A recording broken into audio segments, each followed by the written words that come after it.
Now, the reason why I decided to do this video is because I went to Twitter earlier on and I saw Yizo Yizo was trending. And to my surprise, I find that Yizo Yizo is now airing on Netflix. I wasn't aware, I don't have Netflix. So, most South Africans were against the decision to air Yizo Yizo on Netflix because they feel like it's promoting violence and gangsterism.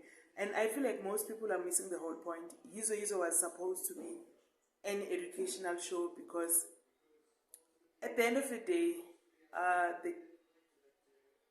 those gangs, I mean, Papa Action and Chester, how did they end up? They went to jail, the other one died in jail, the other one was raped in jail. So it wasn't glorifying gangsterism, but it was supposed to discourage young men in participating in gangsterism. It had a lot of lessons because we saw Hazel, the one that she was dating a taxi driver. At the beginning of the relationship, it looked like it's something good because most of her friends were envious of her position. She was getting pocket money, free taxi rides and whatnot. But at the end of the day, the guy ended up raping her. Yeah, I feel like there's so much to draw from that one. Not that particular scene, but there is so much to draw from Yizo Yizo as a series, and I feel like Yizo Yizo was ahead of its time. And even though it was an educational show and I vouch for Yizo Yizo, I feel like it was also too graphical because you remember the rape scene in jail. It was so much, guys. I was so traumatized. I'm even afraid of going to jail, and I'm not even a male. But at the end of the day, I get why the directors wanted it to be so graphical because that Hazel scene, no, it's Dudu, the one. Oh, guys, Yizo traumatized a lot of us. But my point is, it was a good show, and people are missing the point because they say no, because of this show, it was glamorizing gangsterism and whatnot. But at the end of the day, if you watch the whole series, it shows that crime doesn't pay. So I feel like it wasn't glorifying gangsterism, but it was trying to discourage the youth, young men, to participate in crime.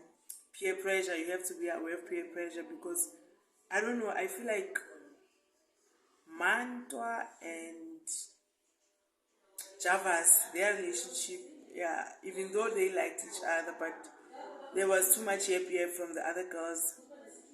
And also, who's this girl that was on Sibaya? Yeah, it's Mantwa, yeah. The one that was on Sibaya.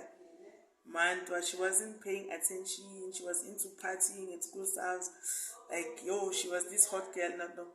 But she ended up failing grade 11. And then the following year when they all went to grade 12, she was left behind because she wasn't taking her school seriously. And there is so much.